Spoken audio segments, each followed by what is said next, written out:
In today's video, I'm going to teach you how to countersign in Adobe Sign.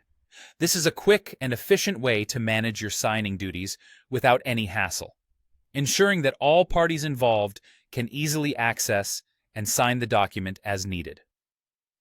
First, let's get started by accessing a web browser on your computer. You can use any browser of your choice, such as Chrome, Firefox, or Safari. Once you're on the internet, head over to the Adobe Sign web page. If you haven't bookmarked it already, you can easily find it via a quick search.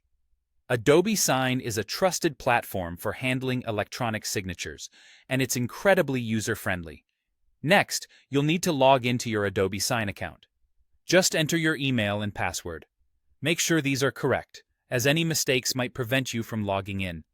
If you've forgotten your password, don't worry. You can always reset it using the Forgot Password option. Once you're logged in, you should land on your dashboard, the central hub where all your documents and actions take place. After logging in, you'll want to start by uploading the document you need to have signed into Adobe Sign. Look for the option that says Send for Signature, or something similar. It should be fairly prominent. Click on it and follow the prompts to upload your document. This document can be in formats such as PDF, Word, or even an image file. Now that the document is uploaded, it's time to enter the email addresses of all parties who need to sign the document. This is an important step, so take care to double-check for any errors. Ensure that your email address is added as the last recipient. This ordering is crucial as it allows you to countersign after all other parties have signed.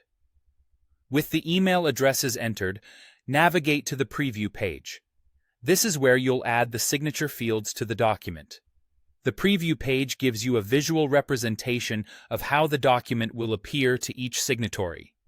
Here you can drag and place signature fields anywhere on the document. While adding the signature fields, make sure to assign a signature field to yourself. Since you're the final recipient, place your field prominently, perhaps near the end of the document where it feels natural for a countersignature to appear. This ensures clarity in the signing order and process. After you've configured all the necessary fields and are satisfied with the document layout, you're ready to send it out for signatures. Hit that send button, and voila, your document is on its way. Each party will receive an email prompting them to sign, with you as the concluding signatory. And there you have it.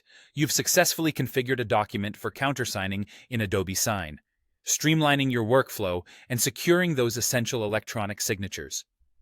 With practice, this process will become second nature, keeping your documents organized and your business moving forward efficiently.